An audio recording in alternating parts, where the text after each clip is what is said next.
Liquor విషయంలో లేని కుంభకోణాన్ని ఉన్నట్టు చూపించేటటువంటి ప్రయత్నంలో జగన్ దాకా రావడానికి ప్రయత్నించి అది విఫలమవుతూ వస్తున్న కారణం ఏంటంటే మౌత్ టు మౌత్ పబ్లిసిటీ టైప్లో, అంటే ఒకళ్ళకొకళ్ళు మాట్లాడుకుంటున్నటువంటి పబ్లిసిటీ తరహాలో కథ నడవడమే. అందులో ప్రధానంగా జగన్మోహన్ రెడ్డి పిఆర్ఓ ఇట్లాంటి వాళ్ళని అరెస్ట్ చేస్తే సరిపోతుంది అన్నటువంటి ఉద్దేశంతో, అప్పుడు జగన్ వచ్చేస్తుంది అన్నటువంటి ఉద్దేశంతో చేసిన ప్రయత్నం. అందులో భాగంగా ధనుంజయ రెడ్డి, కృష్ణమోహన్ రెడ్డి, బాలాజీ గోవిందప్పల్ని అరెస్ట్ చేయడం. బాలాజీ గోవిందప్ప జగన్కి సంబంధించింది కాదు, భారతీయ సిమెంట్స్ని కొనుగోలు చేసినటువంటి వ్యక్తి.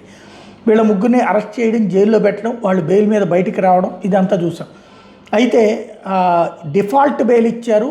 అంటే అప్పటికి మేము ఛార్జ్షీట్ తయారు చేయలేదు కాబట్టి డిఫాల్ట్ బెయిల్ ఇచ్చేశారు. ఇప్పుడు డిఫాల్ట్ బెయిల్ కాదు, మేము ఛార్జ్షీట్ తయారు చేసేసాం కాబట్టి త్వరగానే విచారణ జరిగిపోతుంది, అప్పటిదాకా వీళ్ళందరినీ జైల్లో పెడతామని చెప్పేసి హైకోర్టులో అడిగితే హైకోర్టు వాళ్ళందరి బెయిల్ రద్దు చేసి తక్షణం ఈ నెల 27 టైం ఇచ్చి లొంగిపోమ్మనమని ఆదేశించింది. అయితే వాళ్ళు హైకోర్టు ఇచ్చిన ఆదేశాల మీద సుప్రీంకోర్టుకు అప్రోచ్ అయితే దాని మీద సుప్రీంకోర్టు సీరియస్గానే స్పందించింది. ట్రయల్ కోర్టు షరతులకు లోబడి వాళ్ళు బెయిల్ మీదనే కొనసాగుతారని ఆర్డర్ వేసింది. 26వ తేదీలోపు లొంగిపోవాలంటూ హైకోర్టు ఇచ్చిన ఉత్తర్వు మీద స్టే విధించింది. ఆ సందర్భంగా అడిగింది, అసలు మీరు ఎన్ని రోజులు ఇదంతా విచారణ పడుతుందంటే 400 మందిని విచారించాలి, ఫైనల్గా 200 మంది దాకా అన్నా ఉంటారు సాక్షులుగా. అంటే అంతమందిని విచారించేంత దాకా వాళ్ళని జైల్లోనే ఉంచాలా, అది అవసరం ఉంటుందా?